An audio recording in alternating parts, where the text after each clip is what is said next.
20 pesos siningil na sa akin na toll gate. Tapos nakalagay lang dito 10 pesos. May tubo. Shop mga ka-eski. Time check is 11:24 na.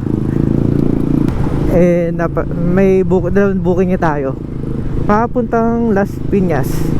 Isang Naga Road tapos isang BF Resort. So magkalapit lang naman yung drop. Eh na-pick up ko na rin. Minsan hindi na ako nakakapag-video, pick up ko kasi kaagad. Tapos tsaka lang ako mag-video. Meron pala itong layo 18 kilometers unang pick up natin. So siguro mga 19 or 20 kilometers naman yung isa pa.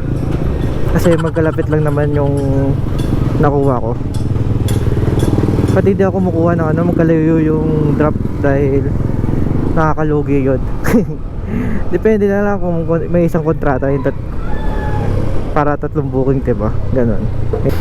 So mabilis lang naman siguro to dahil linggo ngayon and siguradong walang masyadong traffic.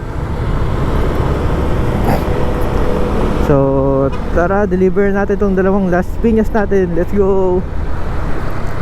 Ganito yung sinasabi natin na walang traffic. Parang holiday lang Grabe. Sarap talaga mag-deliver pag ganito. Less hassle, walang traffic So daan natin ay Pasay Domestic Road, tapos Parañaque, tapos C5 Extension, tapos kakaliwa tayo pa Naga Road. Diba? Napakabilis lang sa isipan ko.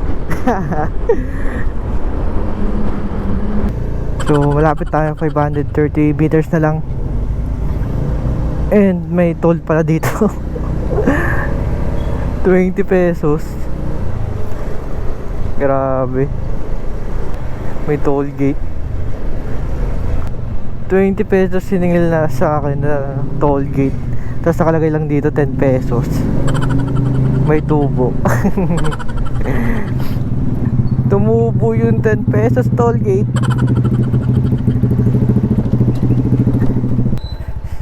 Number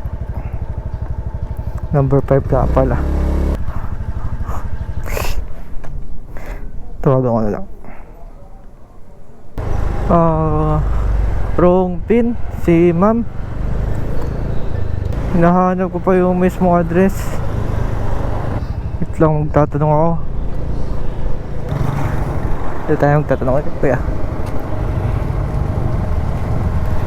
Kuya, alam mo po yung Mabolo Street? Mabolo? Dito po. Diba, Pinya, kasunod. Yung kasunod? Kanto. Sige. Simula dito. Simula doon sa court. Bilang ka doon. Isa. Pangatlo. Simula sa court pa? Oo, simula sa court. Pangatlo mo naman. Shit. Tapos ka doon. Makita mo yung tanong. Shit, thank you.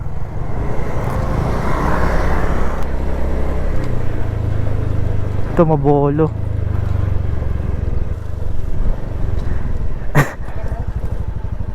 Wrong pin. Kabila ka na punta, no? Sabi na nga ba Lagi yan ang sa baka pag iba daw yun ang nakaping. Layo.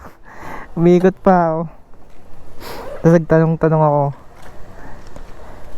Doon ba isang banda na Mabolo sa Manuela? Hindi ko po alam hindi ko po kasi kabisado dito Ako rin. Doon sila napupunta Mabolo Street din kasi yun Tapos number 5 sakto. Wala akong doon talaga. Okay lang po. Thank you po.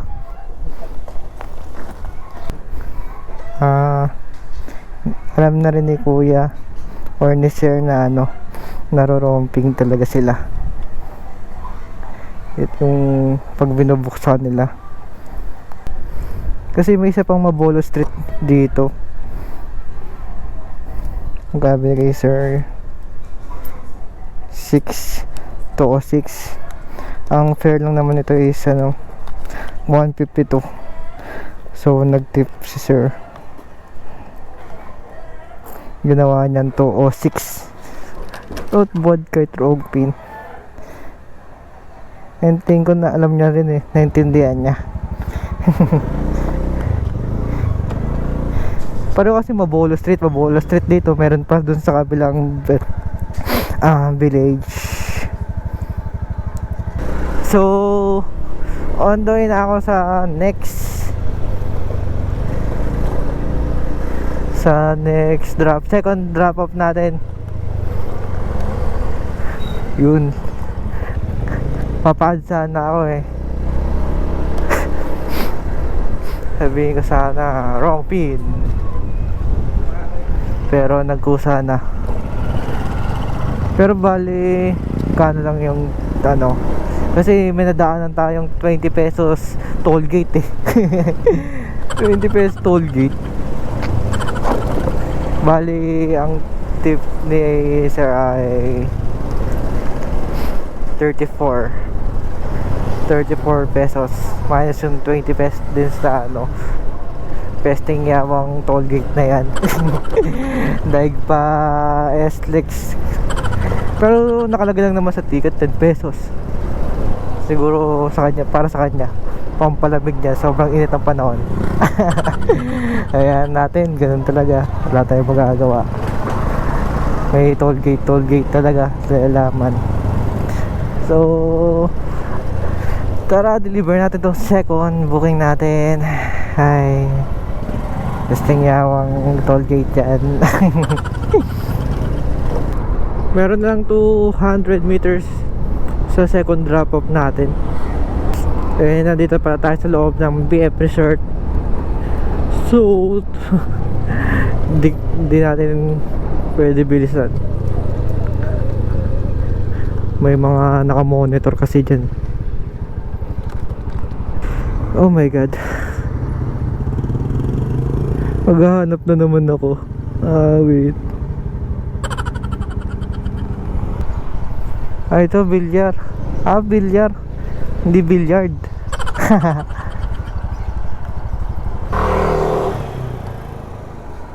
2-3 lot, 2-3.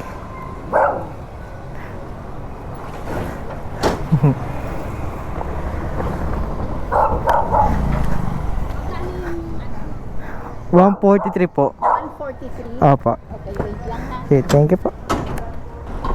Cute ng aso yun. Ito pa. Thank you po. Cute ng balahibo nilang dalawa. Ganap tayo ng pa-Manila, Makati, basta pabalik sa pa-North.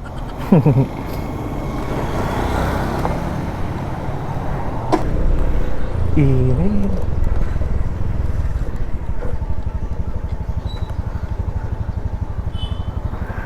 Ito lang sa lilim.